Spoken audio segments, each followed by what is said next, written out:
Hey everyone, welcome to the show. We have Emily Zahuta with us. She's currently operating as the Senior Director for Talent Acquisition over at Horizon 3 AI. Emily, thanks for joining me today. Yeah, absolutely. Thanks for having me. Yeah, let's do it. Let's just start with your childhood. Where'd you grow up?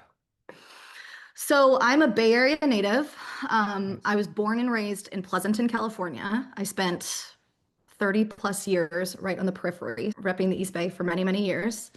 I now live on the East Coast, but I love being from the Bay. Yeah, and you're one of five siblings, right? Yep, one of five. What Yeah. was that like?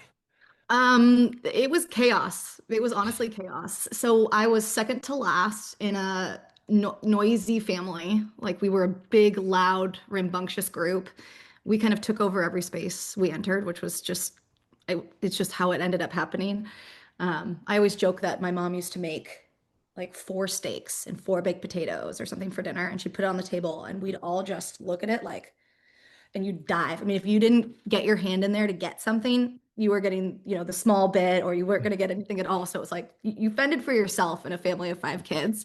I also grew up with my stepbrother, who in turn is the sixth in our group, and he lived with us for like 10 or 15 years. So for many years, it was six of us in a crew, and it was nuts. I loved it. I loved it. And I always thought I was going to have a big family because of it. But You know, it's funny is like when you're talking about like diving for the food, I feel like that is probably why when you were starting out in agency recruitment, probably why you crushed it. oh, It's like absolutely. Like that like initial mindset we of eat like what we just kill. Yeah, you right. hold your own, or you're going to be hungry eating Brussels sprouts and milk from like you're going to be disappointed. So, Go uh, get it. yeah, it's you Get either after get it. it or you don't. It's basically where we landed. And I love that. um, my parents were like, my mom was a stay-at-home mom, very invested in our education and making sure that we were cared for. But there's only so much one person can do with a craziness of five kids, and so Yeah. we kind of ran our own circus inside while she thought she had control over it. That's awesome. Yeah, it was good. Um, well, I know that a huge part of your childhood was riding horses. Yep. When did you start doing that? How'd you get into So, it? so this is a good question. I don't have a good answer for how I got into it, except for in Pleasanton in the late 80s, early 90s, there was a lot of open land, and we lived next to this house that had a horse named Taffy, and Taffy would be out in the pasture all the time. And I was 3 or 4, and I'd go missing, like gone. No one, but my mom would be on the verge of calling the police, and I'd be with Taffy down the street, and she would always laugh and say, Emily, you didn't meet him, but my grandfather he knew the art of harness making by hand and was very, very involved with horses to his core. So no one ever taught me, no one ever led me to a horse. Taffy and I kind of found each other. And I asked for many years to start riding. And one of five kids, it's an expensive sport. They put it off as long as they could. And when I was 9, which is why 9 is my lucky number, they took me to start exploring horseback riding lessons. And so that's where Wow. it started. I started riding these little wild ponies on a ranch that was totally crazy with a good friend of mine. The passion kind of kicked off from there. Yeah, I wonder too, do you think your parents were terrified of you getting hurt? Like I can't imagine like my little girl like getting on a horse. I'd be so I worried. know. I know. My parents were, so my dad like dabbled in professional baseball when he was younger. My mom was very conservative in terms of like girls kind of do the nice sports and boys do the dirty sports. I never got the sense that they were scared of me getting hurt. I got the sense that they were quickly tallying up the cost of what this sport was going to cost if I was any good at it. And I think they were probably secretly hoping it was a passing like fancy, something that would be in a few years I'd move on from it. And that's just not what happened. I got really hurt riding, Wow. but it was the from my parents, it was like, okay, go back out. Like you have to get back on the horse. That old saying proves true. Just keep going. So I wasn't scared either. Now as an adult, I'm terrified. Oh yeah, well But as a kid you're not scared of anything. you don't you don't understand, there's no sense of your own like your own fatality, right? Like it's just No, different. no. So there's just a quick little side story. So my girlfriend's son was at a camp in Ecuador, and there's like horseback riding lessons, I guess. And there's this picture of him that she just got sent out of nowhere of him standing up on a horse. She's like, And what is yeah, happening? she's like, "What the hell?" I mean, it's Yeah. funny. It's like because like it's him. He was like 9 at the time. He's like Oh, no fear at all. And like the you camp for don't. whatever reason was like okay with it, taking photos, and it It's was just so kind of wild. I was like, we what? what happens at the barn, it's like Vegas rules. You know, what happens at the barn Yeah, stays at the barn. It's this weird kind of like little mini city, or it's governed by itself, right? There are no yeah, rules apply at the barn, but the rules that do apply, you better not break. And there yeah. were moments where my trainer would be grabbing lunch and we'd have two horses and we'd have a foot on one horse, a foot on the other, and trying to ride, stand No, up. So like that it is actually wild. it doesn't surprise me that you got that photo. That typically those aren't sent to the parents, but yeah, Right. that's what That's what I'm happened. wondering. It's like, why is like whoever's like running that camp, like what are they like It's letting just these kids horse do? people are a different breed. They're just Yeah. a different, we're just weird. There's Okay. something in us that's just a little bit off and I to a love certain that. extent. And then we kind of, reality slaps us and we're like, that was really Yeah. dangerous. Yeah. That's awesome. Yeah. That's I'm awesome sure you that got the your girlfriend's son is into it too. yeah, yeah, definitely. You got like really deep into it though. I did. I mean, it started maybe as just a passion Mhm. initially as a kid. I don't know if you kind of foresaw the direction you were going to go in terms of getting highly No. competitive. So one of the benefits and one of the shortcomings of not having someone to follow after in a sport is like you really don't know what you could do with it. And horses are this weird, it's not widely advertised. You're not watching people ride horses on TV, or at least you weren't as much. And so I had no idea. I just knew that I loved these animals and I loved riding them. Like I was pretty naturally good at it. And so I was at this barn that was chaos. We were being trained by young kids. It was probably super dangerous. And I looked at my parents and I was like, I really want to do this, but this isn't the spot. Like I just think there's probably a better place for me. And so they listened to me. It was the first time they really said, okay, let's go see what this is about. So we picked 5 or 6 barns. We did kind of a tour, made appointments, went and saw, met the trainers, and I had gone to 3 in the same day. And I was feeling really like, oh, so they're all kind of this way where I just don't feel like I click with any of them. Yeah. And then I got to the barn I ended up staying with, which is Duran Show Stables. And I walked in and I was like, this is it. I'm here. And I just knew. And I met the trainer, and he was this gruff, didn't speak very many words. Yep. Nope. And my parents were like, "Oh, Emily is so passionate about horses and she really wants to come ride here." And his response was, "A lot of little girls like horses." And we were like, "Okay, So my parents were like, "Well, maybe this isn't a thing." So I started riding there, which is weird as a young kid. I don't know, it's just something about the place clicked with me. You know what it And was though? that's Like, what do you think? Was it just like the way that it looked, the personality? Maybe you just gravitated to that kind of trainer, or Yeah. So what I didn't know at the time is I had been exploring facilities that were really just you brought your own horse there, you did your own thing, you rode, maybe you trail rode, maybe you rode in an arena, all different types of riding, all different breeds of horses.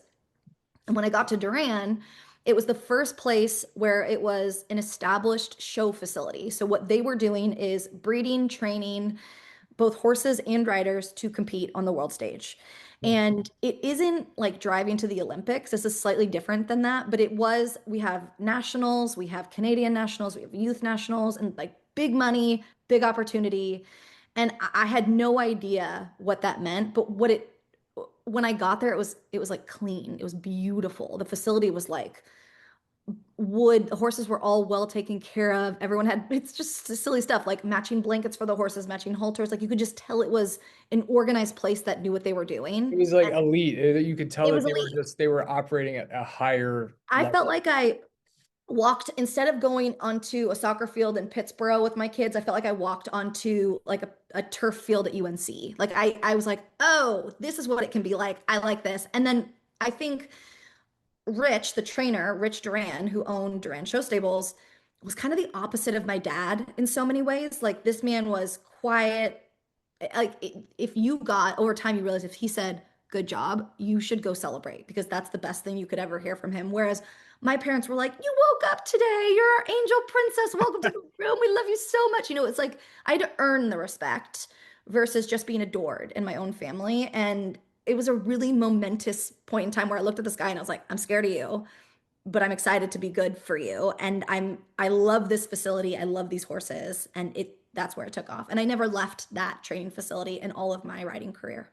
Awesome. It just also sounds like you're just the type of person. I think, I don't know if it's like genetic or environmental, but you needed to be in an environment where you had to earn that kind of respect or success, right? Like you wanted to feel like you Yeah. earned it, right? versus like, Yeah, it's great to have that from your parents. Like it's really important for kids to feel obviously like their parents believe in them, but it also I think that there's a certain type of person that wants to go out and earn some that type of I recognition as well, right? Yeah, I think it was a combination. So when you're a part of a large family, or at least my experience of being part of a large family, is you get a little lost in the chaos. And depending on what your older siblings do, your options to stand out are usually kind of pre-built for you. So for example, my sister, Molly, incredibly good at soccer, like really, really good at soccer. And my parents chased down that passion with her, and we were all supportive. I was at soccer fields on the weekends and just kind of following her around doing this. My older brother was a collegiate swimmer and incredible, incredible um, butterfly swimmer for many, many years, went to Cal Poly for it. And none of those things, like the sports environment that I had access to, nothing lit my fire. And so I didn't have a place to stand out on my own. And I wasn't going to be good enough to be a Mhm. swimmer like my brother Mike or to be a soccer player like my sister Molly. I played all the sports and I was fine, but like I would rather be making daisy necklaces in the outfield in softball versus, running the bases. And so when I found horseback riding, it had always clicked with me. It wasn't like I identified it and it clicked. Like it just made sense from the get-go. And it was uniquely mine. And so it didn't matter if it was really gritty and hard, and it didn't matter if it came really easily and it was handed to me on a platter. It mattered that it was mine alone, and I had to figure out how to do it, and I had to succeed. And I was the only person in my family that did it. So I think it came from a need to stand out, to find my place, my footing, and recognizing that like I don't have to fit in a cookie cutter shape to mirror what my siblings have done. So it was the first time where I, Emily, had an identity on my own. And being the baby of the family, my identity, well, second to youngest, my identity had been swim meets and soccer games on the weekends and traveling to various sports things and supporting my siblings. And so this one was just me. I also loved, like, my dad was a natural athlete his whole life. I mean, could pick up any sport, like, went to a golf tournament, hit a hole in one on his first. He's just really good at sports. And it used to just irk me when he'd be on the sidelines. Emily, Emily, you should do this. You should go to the center. Emily, catch the ball. Come here, take the ball. And I'd find myself getting like enraged, like, shut the fuck up. I don't want to listen to you. Don't tell me what to do. So I found a sport where he literally could say nothing. Oh, And that's awesome. it was the best until he learned. Then he learned. Right. How But long I did it think take before he started to give you advice and writing? probably a year or two. I Okay, it would say took him a little longer to it took, figure out what's I going had a on. year of bliss, a year or two of Nice. bliss. I got my parents ended up investing. I say investing because, it was expensive. They bought me my first horse for my 15th birthday. Wow. Um, That's and awesome. yeah, it was amazing. And it was a really nice horse, like a really special, special thing. And I think that's when he felt like he could have a voice on how things went. Like he had financially invested in my sport. So then I was a little bit more Yeah. receptive to Now his. he's financially vested in Yeah, the I was process. So he's like, all somewhat in right, deep let's at that point. Yeah, I had to listen a bit, but I think it was uniquely mine, and it was a place where I wasn't like a Matos kid. That was my maiden name. Growing up in Pleasanton, small town feel, everyone kind of knew who we were. My dad was the booster president of the high school, and like everyone just knew. There were so many preconceived notions about who we were and who I was that I got to walk into this place and no one knew me, and I got to decide exactly how I wanted to show up. I love So that. that was the big awakening at Duran that I got to have.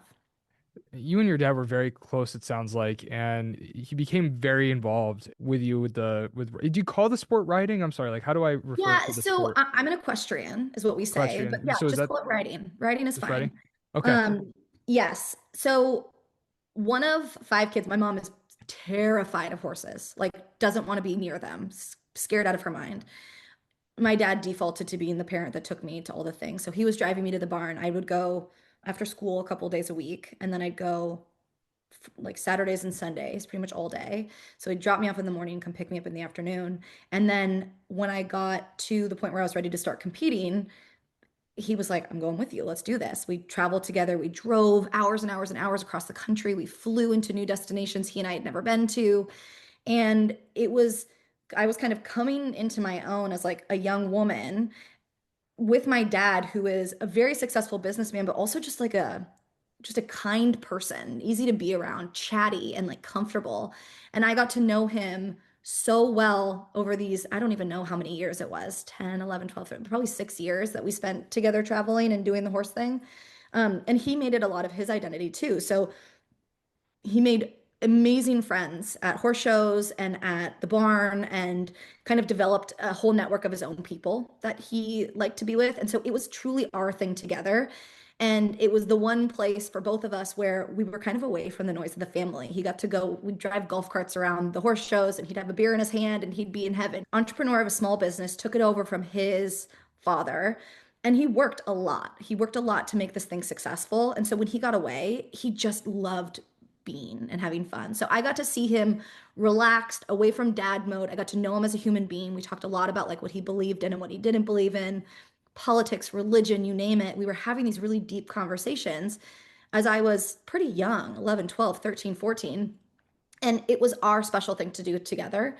And it was a non-negotiable that he would go with me. And so you think about the trade-off that requires with a family of 5 kids and owning your own business. Like he really committed to this. So it was ours together. I think he helped me translate the passion that I was feeling as like a true athlete to the rest of my family and to other people who didn't understand it and saying, no, no, no, this is a sport. Like this is a real sport. She's doing this thing. And he'd video and share it. He brought it to life for me in a way that I couldn't for myself. So, yes, to say we were close and got to know each other through horses is an understatement. That was such a unique experience that a lot of young girls do not have with their fathers at that point in time. And I got it. And so it was, yeah, like I feel so lucky to have had that time, all things considered, what was to come. And it was the most amazing, probably years of my life that I look back on.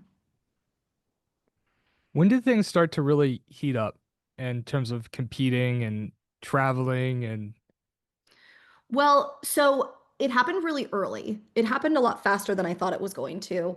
I started riding and I mean, I didn't know if I was good or not. I knew I liked it, but I was good. I was really, really good. And the thing that I could do that others couldn't is you could put me on any horse and I could figure out how to ride it. And you could give me, so I'm going to take a little side path here, but with competitive riding, especially in the sport that I did, the horses that are successful in the show ring and in competitions are ones that like come alive in that environment. So you are riding one horse to prep, you're training outside, you're getting ready for your competition, and then you ride through this tunnel into an indoor arena. And the horses that shine are the ones that like they something changes and they're a different animal. Like they're harder, they're like fire-breathing dragons is how I would describe it. They like arch their necks, they're scared of everything. And if you can channel that energy in the right direction, you win because you can't take your eyes off of them. You just can't. And you can do all the maneuvers in a way that's very easy for the horse because you're letting it be its authentic self to a certain degree. Where riders fall off, not physically, but where they don't succeed is when they cannot ride a horse as it comes through the arena, right? Right through those gates. And so you either have a horse that's pretty dull in a competition, or you have a rider that's way out horsed and it's scary. And you can see it too. It's like a really scary, scary moment. And there wasn't a horse that outhorsed me. So what was cool is you could put me on these crazy animals, and I was like, this is great. I would ride, we'd win. I was cleaning up. So very early on, I was successful with this. And I think kind of going with the flow of the animal and learning to not fight and not resist and like unlock a bit and go for a ride, but also control the chaos a bit was a big unlocking lesson for me in my life with horses. So when they saw that I could do that, and they, meaning my trainers, they wanted me to get a horse. They're like, she's gonna win. Like she should be riding at nationals. We should have her competing consistently. And so it was showing other people's horses at first. Then I got my first horse, and she was nuts. Like just she was nuts. I could trail ride her around the barn. I could take her, through the hills of Livermore. But you put her in the show ring, and if you don't handle her the right way, she's trying to rear up and flip over on you like nuts. And I learned her, and we won everything. We won every single thing we went into. We won classes we didn't deserve to win in some experiences. So that's when it what do really you mean started by to that heat though? up. Like what do you mean by didn't deserve to win? So in a competition, if you're doing flat work, so there's two types for in my world that I wrote in, which is you can do over fences, so jumping and flat work. In the flat work competitions, you're showing off both the like the quality of the animal you're riding, you're showing off their gaits, you're showing what they can do. You've got like 30 horses in a small arena. You're navigating between what I described as like fire-breathing dragons, some being managed well, some not being managed well, like a pretty dangerous situation in the scheme of things. And you have three judges, and the judges stand in the dirt and they have a notepad and they're looking like this. And so what they see, they're judging you on, but what they don't see didn't happen. So there were classes where I might be back here and something like picked up the wrong lead, where it's a gait that horses do that has to lead with a certain like if you don't, you've got it wrong. You got to stop and start over until you get it right. And normally that would be like a you're out. There's no way. And there were moments where I would fumble, but the good was so good that what was seen, I would make it through. So I'd come out of classes crying because I was like, I didn't deserve that. I messed up. And I remember my trainer came up to me one time and he was like, I want you to listen to this and I want you to hear me very well. There are going to be times you deserve to win and you don't. And there are going to be times you don't deserve to win and you do. And you take them all with your chin up and you accept it and you move forward and you're better the next. And it was like, okay, I can be at peace with that. Like we're not going to go toast to the terrible ride I did, but we're not going to knock it either. Got in there, did the thing, got the award, moving on. What are we going to work on next? That's really good life advice too. I mean, It like, and was. it's like if you just do the right things consistently over a longer period of time, hopefully you're going to be successful and progress in the right Yeah. direction. But I mean, that's also, I had similar experiences. Actually, a week after my 17th birthday, I started competing in Muay Thai, which is Mm. pretty Hmm. like, aggressive stand-up sport. Yeah. And there was like similar experiences, right? Like highly competitive and there's also situations where it's like it's a hard sport. I remember a fight where the guy literally couldn't get up off the ground and I lost the fight off points, And you're like, this doesn't make and just like sense. it doesn't make Make it make sense. Like sense. it's Yeah. basically like a knockout in the final round, but the clock counted down before 10 seconds was up, and then I lost the fight. And then there was other situations. I mean, vice versa, right? Where you win by split decision, and you don't really know, but it's Absolutely. yeah. I experienced anyways. It just made me like think Well, about that experience. it's kind of like statistically, what's going to happen is going to happen. How does it feel when you look back on your time? Did you work on the right things? Did you focus on the right struggles? Do you walk away with your chin held high? If you won and someone else didn't and you're crying because you won, like how shitty is that going to feel for the other person? Like you stand there, you say, Yeah, great how do they ride. feel? You Right. show up for it, you take it, and then Yeah. you go and you beat yourself up in the arena later Yeah. when you are practicing that thing that you've messed up and you're doing it 50 times and crying and swearing and getting through it, and then you move on. The other thing I'll say about my trainer though is it didn't matter how well you did. Like I could have won a $20,000 class with roses and nationals. I could have beat, 150 other riders. When I came back to the barn, it was I'm cleaning out stalls. This is where I was telling you. So, I got back from my first national competition and I cleaned up. Like we really did That's well. awesome. And I was like, first time back at the barn, I'm wearing my nationals jacket, champion across the back, and I'm like, no one can touch me. I'm number one. And he goes, hey, how's it going? I was like, you are way too chipper. Like something's up. And he goes, do you want to ride? And I was like, yeah, I'm here. I want to ride. He's like, great. You have to clean all the tack in the tack room, every single piece. There were like thousands of pieces of tack. So what's tack? So tack is, I actually did a speech on this in fourth grade. Tack, not a thumbtack or a tic tac. It's tack is the equipment you use on a horse. So it's usually leather and metal pieces, harnesses for their face, bridles, bits that go in their mouth, saddles, straps, like basically all of the things you need to train a horse and condition a horse and for you to stay on and have some version of control. And so when you're done, you hang it back up in the tack room, which is where all the tack goes, very inventive name. And you moved on to the next horse. So there were days I'd ride like seven horses in a row and you'd take your tack, you put it back, blah, blah, blah. But it didn't get cleaned very often. And so you can imagine it was like sweaty and gross and hairy and spitty from the horses. And so he looked in the tank room after getting back from the show and he's like, yeah, we're not riding any horses until this is cleaned. And I was the only person who was coming out like 5 days a week. So he goes, you want to ride? You earn it. And I'm thinking, I did just earn it. Like I won everything you put me on. He's like, no, that's not what earning it is. You go do the hard work and you show up for the fun. We don't just get to do the fun stuff. So Yeah. that whole day I sat pretty pissed off in the tack room, sweating, mad, covered in like saddle soap, like disgusting. And then when I came out and I was obviously like, pretty dejected over the whole thing, he's like, here you go. And he passed me this horse that he had never let me ride before. And it was like, okay, my stripes will be earned. This is not just winning. It's not about just showing up and winning the big things. It's like, what are the work you're going to do every step of the way to earn the next thing? And it kept me really humble and it kept me like not believing that I was as good as I was. And I think that helped me be more successful, weirdly. So the whole thing was just very confusing, and good for my emotional mentality, my emotional health, and challenging for, like it's just it's hard to explain. It's you had never succeeded is basically what it came down to. You were I never think too you're I think you're explaining it really well. I think it's the I talked to athletes. We had Reese on the show. He's a founding talent member of a company called Dust, which is just scaling like to an insane extent. Mhm. You probably like his episode, but he was a professional footballer for Wimbledon before he got into talent. Okay. And so he got like a scholarship when he was like 16 and like went on that wave for a few years. And he talks about finding center. Like it's like you come off the win, you come off a loss. It's like you have to reset, and that's just. I think that's like one of the most important things you can learn playing sports. I mean, there's other ways to learn it too, like Yeah, for not sure. right, but it's just like that finding center and maintaining like it's something that I don't know how I did. I like when I was an athlete and like I was literally doing Muay Thai to make a living for like Mhm. first 4 years of my adult life. I was like coaching and like doing competing, all of it. Um, I don't know honestly if I frankly knew how to find center. It's something that I think I've learned like later in life Yeah. as an entrepreneur now, like a decade in, where I can win a big contract and Mhm. like find center, or I can lose, and I just realize like it's just part of the game.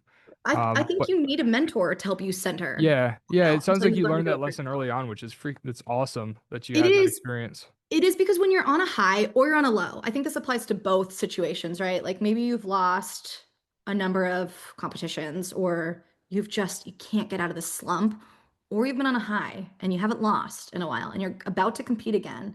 And in your head, it should be, I do what I know how to do. Like I know how to do this work. I've trained for this work. I am like humble and centered in this moment that I know I'm capable of what's in front of me versus holy shit, I've been winning. I can't lose. The pressure's so high. I'm going to fall. There's only one way to go from here, and it's down. And I think that's where you have athletes that can kind of sustain success or come back after a big setback versus those that hit the high moment and then crumble. I think he was doing me probably the biggest favor he could have in Yeah, squashing me down a bit and being like, you're fine. You got a lot to learn because I showed up to every single competition like I have to prove myself, and yeah. it's not earned. I don't deserve anything I'm given. I have to go earn it right in that moment, right in that time. So the centering is a perfect way of saying that, and that's truly translated to every single moment in my life, professionally, being a mom, you name it. And so yeah, it was good for me. It was really, I really good. think it's still something that I've tried to pulse check on myself. Like, am I centered? Do I have the right perspective in approaching? For me, it's like primarily professionally because my goals are so insanely aggressive and growth oriented with like my companies, and it's Yeah. like but I have to, I'm so obsessed with it because I've been Hmm. through market crashes. I've been through 2021 when the market was scaling like crazy. Like I've Yeah. seen these things. I've seen like the highs and the lows, and my whole perspective is just like I feel like completely evolved to just constantly checking myself like do I need Yes. to go up a little bit? Do I got to go down? Do I have to That's like humble it. myself a little? Like, where am I doing? And like, where's my attention? Is it going toward the right things? Am I being like relentlessly and obsessively consistent with my activities? Like, it's like the whole blocking and tackling and doing this stuff on a day-to-day basis that It, like is going to lead to long-term success, right? It's so interesting because I swear to you, until this moment, I really haven't thought about what my trainer, Rich, was doing in that moment. But that's exactly what it was. He was removing the mental game from being anything from showing up and doing the hard work. And Yeah. what does my body need? What does my partner, as in the horse, need? What is this competition asking for? And delivering versus trying to hold some standard that it didn't matter. No one cared. No one cared enough. Like you go and Yeah. you prove yourself every time and time again, and Yeah. you work on the thing until you are good at it. Yeah, it's just another episode you might like. We had Joe Wilson on the show. He's like he started a couple companies, a few companies. He also ran Microsoft in Europe. Like he's Really? yeah, like so Just casually, like on the yeah, he's like side. he did that for a while, and he talks about like moving from a hero to a builder mindset. Hmm. And I don't know if you've ever heard this before, but essentially he's like the hero mindset is like you got to go out and you got to hit, or, get the game-winning shot, or you have to Yes. just knock it out of the park this one time. And he was like, life rarely comes down to a one moment type of situation. It's like you have to get Yes. out of this like hero mindset and get into this. I don't want to just solve a problem once or win once. I want to build something where I can win repeatedly in the long run Hmm. overall. And I so it's think that's like, it. That's a perfect way of describing it. yeah, I think so. It kind of was like, oh, damn, like because he articulated it in a way that I hadn't really thought of. And because I think like there's times where I'm definitely still, I find myself like creeping into that hero mindset, like, oh, I got to crush this month and I have to close Yes. this big deal. And it's like, well, let's not worry about that. How do I make sure how do I close 10 big deals this year? Like, let's just That's start to it. build that system so that like I can make it repeatable versus thinking I have to knock it out of this park, knock it out of the park on this one thing, you know? With and I think this is twofold. Like it tends to be really hard to build the thing that continues to succeed. Like that's a different level of hard work. And it's also Yeah. really hard to be the hero in that moment. But the more rewarding work is the builder, even though in our minds we kind of romanticize the idea of being the winner, the number one, the champion, the hero who shows up and swoops in and solves the problem. Yeah. I think the real heroes are the ones that don't let the problem exist in the first place because what they've built is so solid. So like you don't get rattled in the moment because you're always improving your craft. You're solving problems before they become problems. You don't need a hero if things are prevented. Like there's just these moments in time where I think you could be a hero where needed, and once or twice you should feel that feeling because it feels really good. It does feel kind of cool. But It like you feels shouldn't so have to good. be like odds are stacked against you and you No, have to that's like why terrible. are we setting it You like yeah, haven't done something right right. if that's your reality time and time again. Something's Right. broken. And yeah, I agree. I totally agree. Yeah. And I think, going back to like formative years and talking about my dad and this trainer that I worked with, Rich. So my father was I've had to memorize this over years, a manufacturer's representative in the electrical industry. And so he was basically like a reseller. He had this huge warehouse of forklifts, which obviously made it really fun for me to go visit. And he employed probably 30 or 40 people at any given time.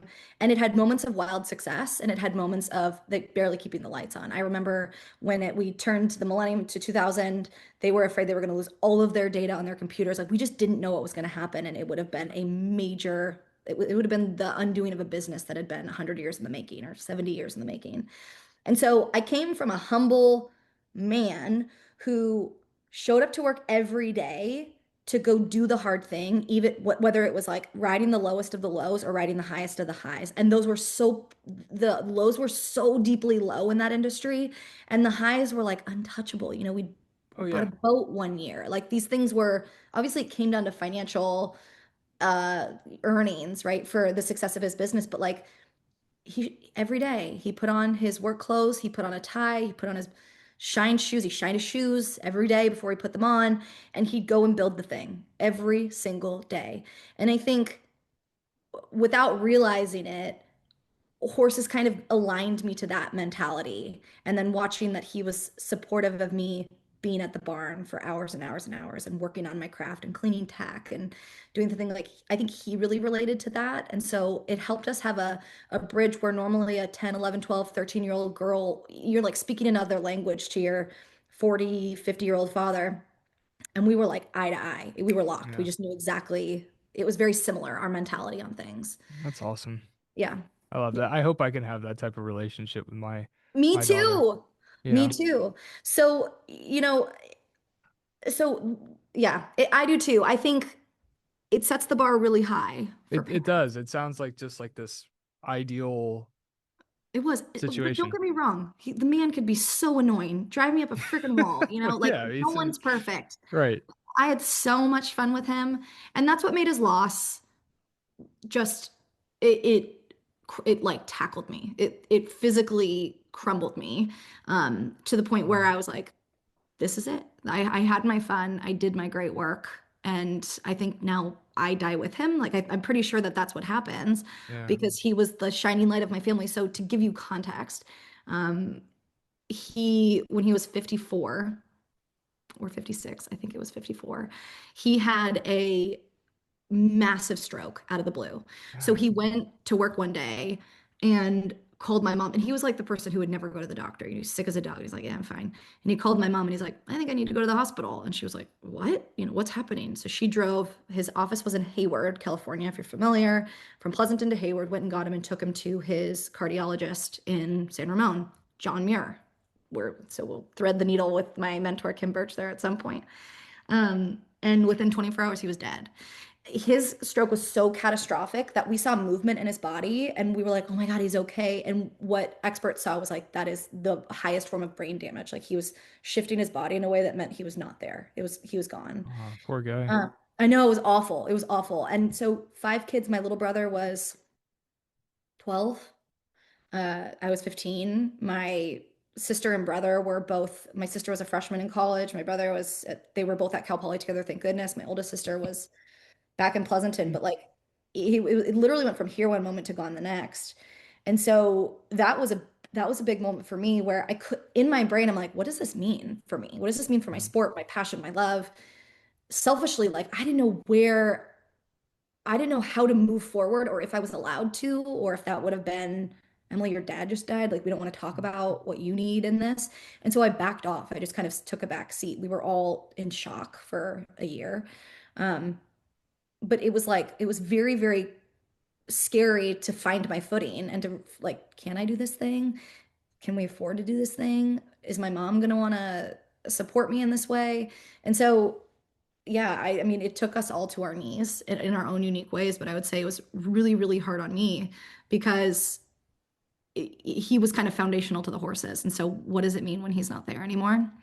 And that was probably like, aside from finding horses and finding that passion and knowing I was good at something that was different than everyone else in my family, that was the moment where I was like, oh, life is hard. Life is going to be full of these unexpected turns and are we going to go build or are we going to lay on the ground? And frankly, we did a combination of the two and kind of took some time to figure it out. But yeah, it was pretty nuts losing him so suddenly. And I will say he was so foundational in my life, but my siblings felt the same way or similar version of it. So he somehow made himself kind of critical in all of these kids' lives. And then he was, not there. So we were reeling for a long time over that. And that changed everything for me. And I think you said you also started working at a relatively young age, right? To help Yeah. support your passion. Does that start when your dad passed so that you were able to help support? So, yes, yes. What changed was the work had always been happening. So I was at the barn after school most days and then all weekend long, mucking stalls, cleaning tack, working horses, all the things that go into caring for a show facility. But I wasn't getting paid for it. I was just existing. It was like I was happy to be there doing it, and it allowed me to ride all the horses I wanted to ride and get lessons from my trainer. When he died, it was the lights kind of went off in terms of what was available to me financially. And so we had to redefine how we do this. And so I took some time away. I don't know, I can't remember how much time I took away, but it was significant. And when I came back, I remember the first day I went back to the barn and I was sitting in my horse's stall and my trainer comes in. He's like, hey. And I said, hi. And I was so nervous to like see him or see people that I knew. Are they going to look at me differently? Like, what do they say? And he said, are you ready to go to work? And I said, mm-hmm. And he goes, okay, come on. And from that day, he started paying me. And so that translated into me going to horse shows and competing in a way that I had before. Now, my mom wasn't financially devastated, but it was a totally different ball game because she didn't work. And she had two kids in college, another one, sophomore year of high school. So, yes, that's where work started meaning something more than just access to horses. It meant like I can kind of control my own destiny. If I'm making the money, then I can do the things I want to do. That's where that took off. I was like, oh, well, you could be paid for this stuff, and this is great. And I think at this point you were about to graduate high school. So you were working, you were competing. Hmm. And then it was it when you went to college, were you still competing or at that point Hmm. had you just I was still competing. My priorities had shifted a lot. I wanted to be a college student. I wanted to go experience the whole thing. What changed was I was planning to go to school on the East Coast and ride and be competitive with riding in college. And I physically couldn't make myself leave the West Coast after losing my dad when I did. And so I ended up going to Santa Clara University, and it was close to home. It was like 35, 40 minutes from home. And I would still drive and compete and ride and train. And so it allowed me to maintain that for a while. Um, Upon graduating from college, though, so like 2 weeks before I graduated, my trainer, who we were in contact, obviously, because I was still riding, not as much as I used to, but he called me and he said, I found you another horse. And I was like, I'm not looking for a horse. And he said, no, no, no, I found a horse. Like, you need to pay attention to this. And so I went out and looked at her and I bought her. I bought her because I saved the money from selling my first horse that we had won so much on. And that was a huge, huge investment. And that money just sat. I invested it over during school and I used a bit of it to buy this horse, but I was like, that's not going to last very long when your bills are, $3,000 a month. And that's not even including like what I need to do to survive and live on my own. So I had a job lined up from the day I graduated from college and I started working immediately to continue to pay for that. And so it kind of like fueled the fire. I would say it probably made me take the wrong job, but I was working nonetheless. The paycheck was a paycheck at that point. On a side note, before we jump into your career, did you want to talk about what happened like when you were traveling abroad, Yeah, or do you want to yeah. skip over that? So so 'Cause it sounded yeah, like it was a pretty impactful it situation was. as well. So if you want to share, we could talk about it. If not, we can, you know. Yeah, no, I think I do. And so obviously lost my dad sophomore year of high school, chose a school that was local, and I was finding my feet again. And it had been like 4 or 5 years since losing him, and I was starting to feel confident. Like for the first time, I was like, I can do stuff. I'm killing it at school. I'm doing great. I'm living on my own, 35 miles away from home, feeling very independent, still driving a car my mom owned. And the opportunity for me to go abroad popped up. And normally my answer was like, I'm never leaving. Like, I'm not going abroad. That's not an option for me. I don't want to leave my family. I'm too close to my siblings. Like, not an option. And all of a sudden, I was like, I'm going to Italy. Like, I'm going to go to Italy and I'm going to study abroad and I'm going to learn Italian and live with an Italian woman and I'm going to do this whole thing. And my mom was like, go do it. This was, by the way, 2000. This was the market crash, the big market crash. This must have been, I forget what year it was, but like, it was a bad time to be doing this, to like go spend money in another country. Um, and I went and I felt like untouchable. I had mastered my sport. I'd gotten into the school I wanted to go to, and I get to walk around Italy. I'm speaking Italian, drinking cappuccinos. And this group of friends that I made while I was there, some were from my school at Santa Clara. We decided to go to Oktoberfest for a weekend, and super fun. We got there. We had no plan, so we were standing in line for one of the big tents, and that's like the thing you do. You go into the tents. There's music and beer, and it's like a whole experience. So we were waiting in line for the tent. And when I say wait, we were there for like 2.5 hours trying to get in. And so there were spots to buy beer, spots to get food. And so each of us would take a moment and like go bring some stuff. So we weren't just sitting in line doing nothing. And this guy behind me that I didn't know until we were in line, but we had been talking with him with our big group, came with like 6 steins of beer in his hands. And he passed them all out and he passed me one. So this was my first beer of the day. And I drank maybe this much of it. And all of a sudden, my friend that I was with at the school in Italy, his name's Lance, he looked at me and he's like, "What's wrong with you?" I was like, "What are you talking about?" And he goes, "Your eyes are rolling back in your head." I'm like, "What's wrong?" And I don't remember any of this. And he went to take me back to the hotel and then come back once they had secured a tent. And two of our other friends started getting into fight randomly. So his attention went over here. And when he turned back, I was gone. And I think it was the person that passed me the beer that ended up taking me because that guy was also gone. And about 15, 16 hours later, I came to in a hotel room somewhere in Germany, no idea where I was. And I woke up to my phone ringing over and over and over again. I was like, what am I hearing?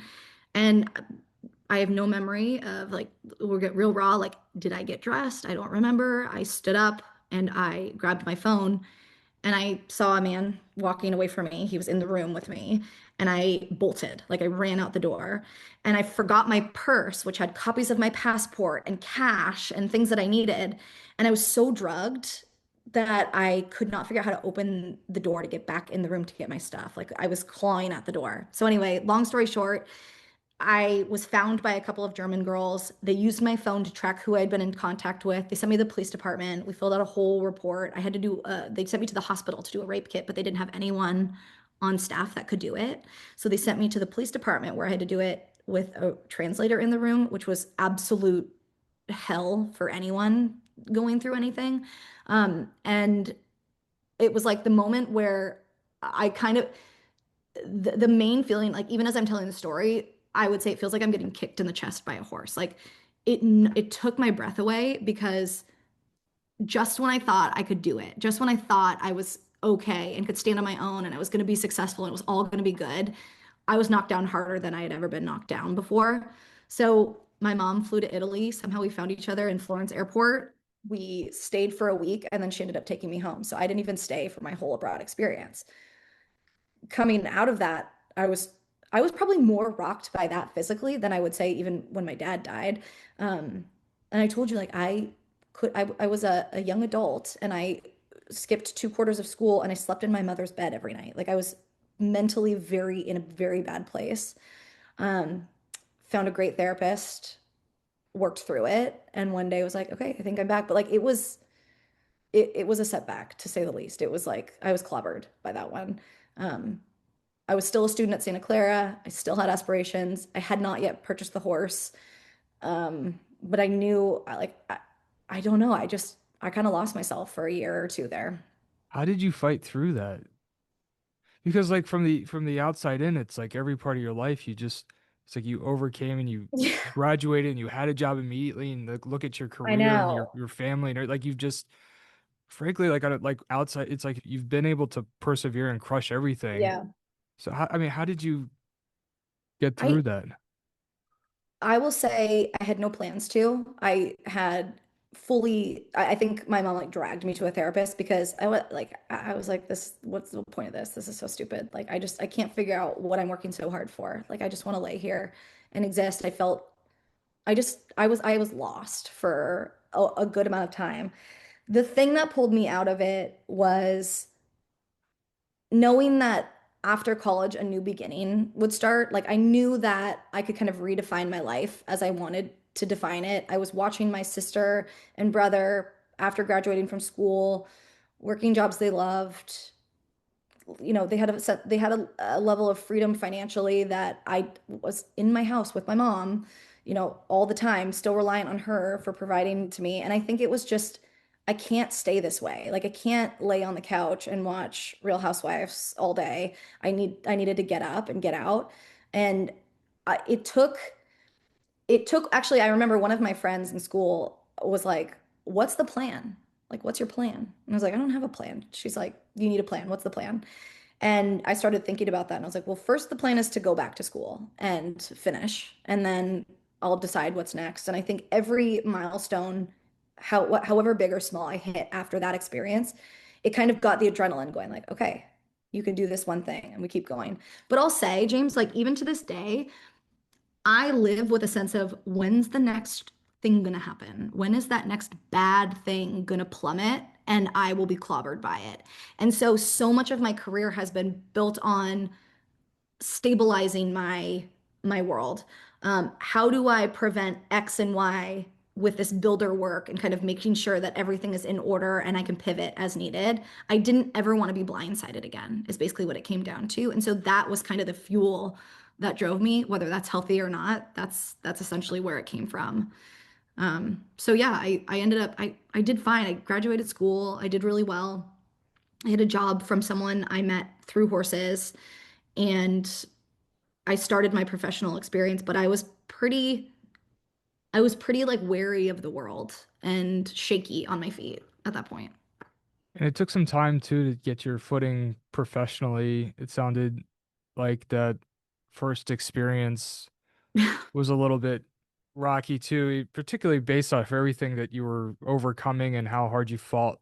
Because you did fight and you Yeah. you grinded it out and you got to the point where you had a job lined up. You were able to purchase your horse despite all the challenges and everything you went through. You made it happen. And it wasn't over. Like you No. got that first job and then it didn't go exactly how you expected it to, right? Right. So at that point, even though I was pushing through, I was letting a lot of the world kind of happen to me. And I got into this job, and the job was with the American Heart Association. And I think generally the American Heart Association is great, like no knocking on the organization itself. But it was a really poor experience because there was no one there who was like, you're smart, you're good. I'm gonna take you under my wing and make you great. It was kind of a world of people who were pushing each other down to try to get to the top. And I hadn't experienced that professionally in my education. I just hadn't come across that except in extreme competition, but I had the skills to overcome it. I knew what I needed to do to overcome it. Whereas in this job, I had to learn it all. I was a heart walk coordinator, but I weirdly had all of these connections in various health systems because of people I had met through horses. And so what I was supposed to do was plan a couple of big nonprofit events. And what I ended up doing was securing big donations for the American Heart Association. So they were very happy with me generally, but I was like not fulfilled, not doing the work I wanted. I'd secure, $100,000 from John Muir, for example, and my paycheck was still like I was making $36,000 a year, and I thought I am killing it. Like this is great. And then no more money would come in, and I was like, I don't. How does this work? Like A and B, we're not getting to this. I'm not sure how to make this work for me. I couldn't move out of my mom's house. I had met my husband early in that job. He was my boyfriend at the time. We were so in love. We wanted to move in together. And I was like, I'm trapped here. And so it was through that job where I was like, I can do hard things. I'm doing the work of three people above me. I'm securing these big donations. I'm not seeing any money off of it. My older brother, Mike, who's now in cybersecurity too, which is kind of wild, was in sales. And he's like, why are you working for a nonprofit? I get it, Emily, it's the American Heart Association. Dad died of a stroke. They go hand in hand. But like, get out. What are you doing? And he's like, you need to go get a job in sales, go make money, and like be in control of your own destiny. So I finally got up the courage to sneak out. I like interviewed in private one day after I had a lunch meeting, and I went to this recruiting agency and met Carolyn Betts. And she, instead of putting me with other sales companies, she was like, you need to be a recruiter. So that's kind of how all of that was born. I wasn't going to work for something that didn't make sense for me anymore. It was that pivotal time where sometimes we take jobs and sometimes we create opportunities. And I realized that I like creating opportunities, and I was going to follow that path for the rest of my career versus just be stuck in something that didn't fulfill me at all. Hey, by the way, before we keep going, do you have a hard stop at 11:30? Let me double check.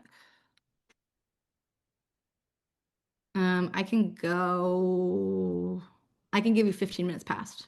So Okay. 11:45 if we All need right. it. If that works for you, Yeah, let's do it. That's okay, fine. cool. Um, so you got Is this into, okay, do you think?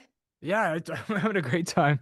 Are you? Okay. I hope you're Yeah, yeah. okay, good. It's so weird. It's like it's my story. It doesn't feel that interesting Are you kidding me? This is like because it's mine, but it's incredibly interesting. It's incredibly valuable to people listening too. I mean, I'm leading the conversation, but in a way, I'm also kind of following your lead on what you want to talk about, yeah. right? So Yeah. um, I'm learning a lot from you. I find your story like really inspiring. Well, Um, thanks. you're a very That's impressive person. Oh, thank you. That's Um, so nice. so you started recruiting on the agency side Hmm. for Bets Recruiting, which I think those of us that came up in tech are very familiar with. Well, I'll I've tell you, I yeah. wasn't James. Like I walked in, I was like, what does a recruiter do? The only reason I knew Yeah. to talk to a recruiter is from a good friend of mine, Caitlin McDonald, was like, oh, you should talk to Carolyn Betts. She can help you find a job. And I was like, great, that's who I want to talk to. But I didn't understand what a recruiting agency does. I thought I was gonna have to pay for the service with my Mhm. big paycheck that I was getting from the American Heart Association. So I was stressed out. I was like, I don't know what this means. So that was the path there. When people say they stumble into recruiting, like I truly fell in the front door of recruiting. Yeah, yeah. Um, So I've done like almost 200 episodes.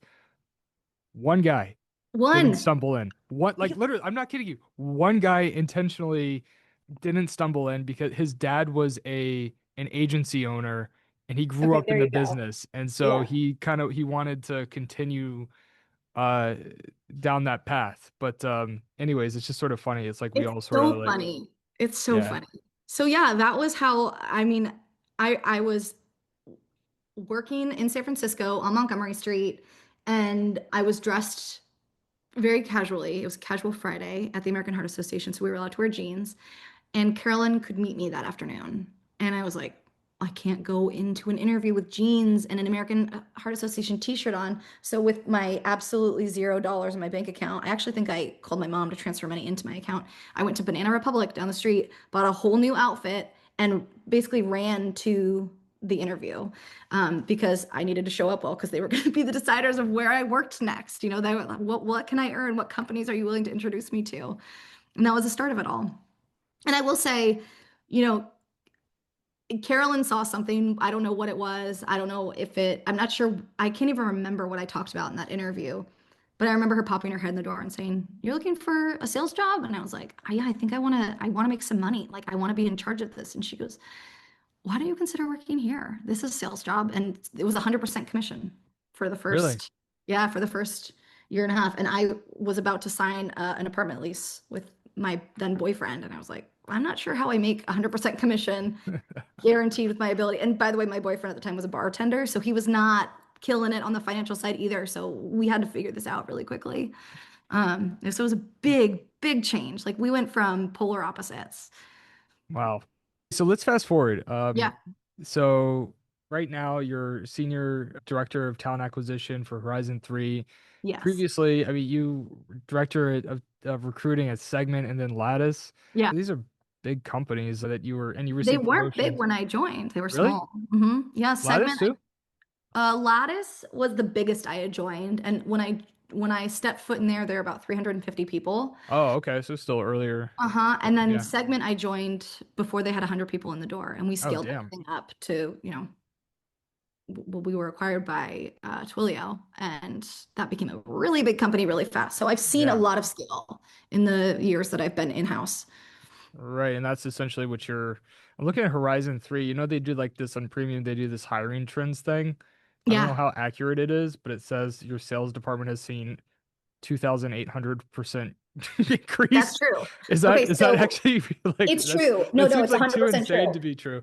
That is, by the way, that insights tool, if you don't go on LinkedIn and click insights for any company you're considering looking at or selling into or having a conversation with, and if that chart is not up and to the right, I would ask some serious questions about what's happening and what they're doing and what their plans are. Like that is such a great sales tool for me as a recruiter talking to people who are interviewing with a company that's like downward trending. I'm like, what are you doing? That's a zombie company. We're not doing that.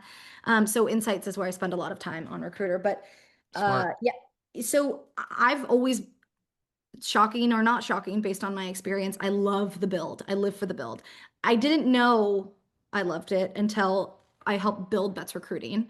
And I think when I joined, there were like 12 or 14 people that had worked for the company in total. And I think there were like 8 currently employed. So we were pretty small there too. So moving over into tech, 100 people was like unheard of. It was really big for me.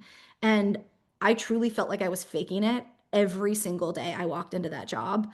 Hmm. Until one day it kind of clicked and I was like, oh no, I know how to do this stuff. And I don't know if I always knew or if I'd learned on the job, but like I'm not faking it anymore. So that was a big moment in time. But It's like nice when you get there, right? When you're like, wait a it's second, I've done nice. this once or twice. Yeah. Yeah, I remember I was sitting on a call with my CEO and he's asking me questions and he's asking me the question and I'm like panicking. And then the answer came out of my mouth. Like somehow it was like, oh no, you do know this. And I was like, whoa, where did that come from? And I was right. I knew it, but I think we are our own biggest blocker in terms of, what we think we're capable of sometimes. And I had to earn my stripes. I had to take a back seat. I had to build the thing. I had to meet with every single person and understand exactly what their role in the company was. I'd never had exposure to an organization that was like relatively sophisticated in terms of structure. So it was like drinking from a fire hose, quite literally. And we had to scale that thing Yeah. fast. So yeah, I dove right in and yeah, faked it for many, many months. Hey, I've been there too. I remember. Yeah, you got to do it. Yeah, You have to earn your stripes faking it a bit. a little bit. Yeah. I think I've learned over the years it's like solve one problem at a time. And I think Hmm. that I thought at times with my professional progression, the first problem is getting the job. The Hmm. second problem is I'll figure out how to do it. Hmm. Like 100%. when I have it, and I think the only way I was able to pull that off in some cases was building relationships with amazing mentors. Yeah. I would find somebody, there's certain jobs I took. I mean, particularly in the early days of starting my embedded recruiting and RPO firm, which is over, we just had our 10-year anniversary. recently, which you know how that game goes. It's different than contingent, but it's like you know how that Oh world yeah. works. Oh, It's I like know. That's a hard business. So 10 yeah. years. I mean, that's great. It's amazing. So I remember like in the earlier days, I'd build myself out. And there's a couple times I build myself out in like leadership roles and I would interview. I mean, I knew enough to like, I had a track record of success with these companies, but they would need somebody to come on 6 months or a Hmm. year for like a VP or a head of role, and I would do it. And there was times where like I was like I knew I would have to do things in those jobs that I'd literally never done before, and it was like, Hmm. okay, like I don't know how to do this, but they're asking me like, like do you have experience or like can you do this? Yeah. Usually I would respond by saying I can get this done. Yeah. Here's how I would approach it. Yep. And then like, I would I'd get the position and then I'd be calling people who had done the job Yeah. before. I'd be like, That's "Hey, where like how do I do ChatGPT this comes one in handy. thing?" Right, well Yeah. now you have chat, but back then, Well, you know. you know what I learned too, and you probably figured this out. You just said it essentially, is I don't know that there's a job unless you are a tradesperson where your focus is this one thing that you do over and over and over again and you are a master of your craft. I think so much of your job and your career success is based on who you know and how you access them at certain points of need. So I could take any job just like you could, and I could probably figure it out because I've made friends with people who know how to do that thing. And I'm like, walk me through this. Yeah. Send me that template you used. Like, that's all it is. And so I had to like change my mental math of that's not cheating. That's using the network that I built, the people that I knew and trusted me and I trusted to get it done. And you can do anything Yeah, if you you have the gotta right you gotta go people. for it. I think that Yeah. that's like the biggest, and that's maybe something I've learned as an entrepreneur. But I mean, I even have like really brilliant people on my team that I sort of have to remind them like we got to solve one problem at a Yeah. time. Like, what is the next thing we have to do? So it's like when some folks are thinking about professional development, it's like just focus on getting the job. If there's things you don't know how to deliver, that's Yep. great because like it's that growth that is going to make you want to be able to do the things you haven't done before. Solve That's it. one problem at a time, what's directly in front of you. Maybe that's something we learned as athletes. I don't know, but I, I don't it's I, I don't know. I think life gets really overwhelming when you try to solve all your problems. And I think that's the same for, finals time in school. It's the same for quarter end. Like it doesn't matter what it is, but you have to be able to check the boxes and get through the list and prioritize ruthlessly. One person, so when I went to work for Bets, instead of being managed directly by Carolyn, there was this woman working there who had started the business with Carolyn essentially, and her name's Katie Hughes. You might know her. She's been in venture capital for a while now. She's created an incredibly successful career. Actually, she'd be a really impressive person for you to talk how do to. you spell her last name? I'm gonna look over on Hugheshes. Katie Hughes. She sounds so familiar, but I don't. She was VP at talent Draper. partner. Yeah, she was with. So Okay. I can still remember like my first one-on-one with her. Yeah. Um, and First employee. yeah, Yeah, she was the that's first cool. employee. So she was like she was Carolyn's right-hand woman. And Hmm. I was obsessed with this person. I was like, you are so successful. The way she held herself, like she just had it figured out. At least it looked that way. I don't know if she actually did. I've You never know grown the up full and realized stories we're a all lot of thinking times, it. right? But over time, so she said it in so many different ways, but she's like, essentially what she was saying is, I like the idea of you taking the stretchier thing. I like the idea of you reaching bigger than what you think you can reach for.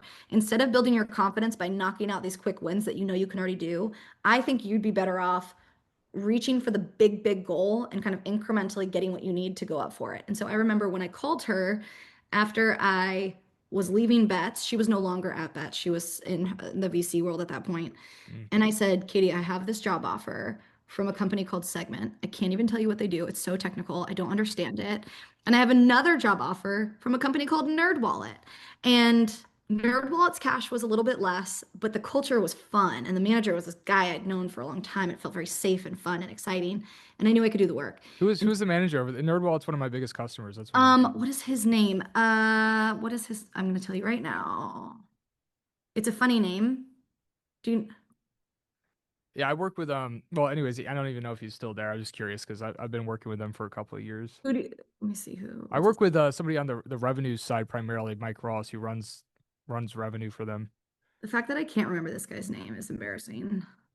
It's like I'll tell you. I'll Oh, find all it. good. I mean, it's I fine. can't remember. I was just wondering if you know Um, some of the same people over there. but we so the weird thing is I just adopted this German Shepherd dog, and she was like the light of my life. I loved this dog Oh, so much, and NerdWallet was dog friendly, and oh, when okay. it So was like that that was a was real one driver. piece of it, and the job seemed cool. The vibe of the company was great. Their office was amazing, and then there was Segment who was in where were they? They were like Dog Patch and of San Francisco, weird kind of office space, like the most cerebral people I've ever talked to in my entire life. But like Awesome. something made me want to consider it. So I called Katie and I was like, okay, here's what I have in front of me. And she said it again and she was like, I like the idea of you taking the stretchier role. And so I that was like the Segment was a huge turning point for my career. And I think a lot of that goes to her voice in my head and her voice actually in my ear being like, don't be stupid, take this job. Yeah. And so I did. There you did. And you Yeah, made it happen. And you made got it a happen. promotion. Yeah, it's And great. then you ran Lattice, and now you're at Horizon 3, which is Yep. scaling to an insane extent, looks like, which is Horizon 3 is awesome. scaling like crazy. We That is are. so Yeah. cool. It's Um, yeah, it's hard work. It's really yeah, hard work. I'm sure you're crushing it. Just from what I can tell in this conversation, I just have the feeling you're It's the doing it. type 2 fun, James. It's what we were talking about. Yeah, yeah. Oops. Well, hey, look, so thinking about your future, we were talking about like the person you want to become, like your value kind of system, how you think about your career and success and professional progression to the top and these types of Hmm. things. It sounds like your definition of success has changed a little bit. Yeah, it has. Yeah. Could you tell us about that? Yes. So I was a career woman, one of, like I said, one of 5 kids. Like I knew what a big family looked like. I was like, not for me. No, thank you. Yeah. I want to make money. I want to do my own thing. And so I was not going to have kids. Met my soon-to-be husband. And his big thing was like, I'm okay with not having kids, but if either of us wakes up one day and decides we want them, like we need to be okay with that, or we shouldn't get married. This is like kind of a critical conversation we're having. And I always said, yeah, yeah, for sure. If you want to have kids, I'll have them, but like it's not on my path right now. So this will come full circle. Hmm. He came to me, he's like, I think we should have a baby. And I was like, ah, okay, okay, all right, we'll do it. And I got pregnant with twins, which is such a blessing. Oh my God. I say it like twins, but people try their whole adult lives to get pregnant. And I was at Segment at the time, and I was met with a really amazing maternity leave policy. I was met with a company of people who were so like embraced the fact that I was going to be a mom for the first time and found out I was having twins. I felt incredibly torn after my maternity leave. I think I spent 4.5 months out and I was coming back and I'm like, how do you do this? How do you go back into an office 5 days a week, commuting from the East Bay to the city, leave your babies at home and go be a successful adult and then come back? Like the math was not mathing for me. I couldn't figure out how to do it. And it kind of rocked me because my definition of success had always been the version of you go be the number one. Like if you're gonna be the best, it's because you're in that number one seat, which to me was, chief people officer or CHRO. And I had been repeating the fact that that's what I wanted to be my whole life. And or at least my whole professional life. And now all of a sudden I was like, I don't know that I can say that anymore. I don't think I want that. So it was kind of a reckoning in my heart and in my soul of like, what is important to me? And when I laid it out, my career was incredibly important to me. I loved the work I was doing without a question, without a doubt. Like I enjoyed every minute of most of the minutes of the work that I did. But I also felt like this reality of me being a mom I felt home for the first time in since being a young child in my own house that I grew up in. Like it was this kind of I did not expect to feel the way I felt as a mother, and I thought like you tell a woman that their job is to be a mother and I'm gonna come after you. But then I had these kids and I was like, oh, I think this for me, this I'm supposed to do this. This is thank God, right? Because if it had been the other way, that would have been scary. And so I had to marry the two extremes. I loved my job and I was obsessed with these babies and my husband. And my definition of success changed to being a whole human. Whereas I was celebrated constantly for being the ruthless climber to the top.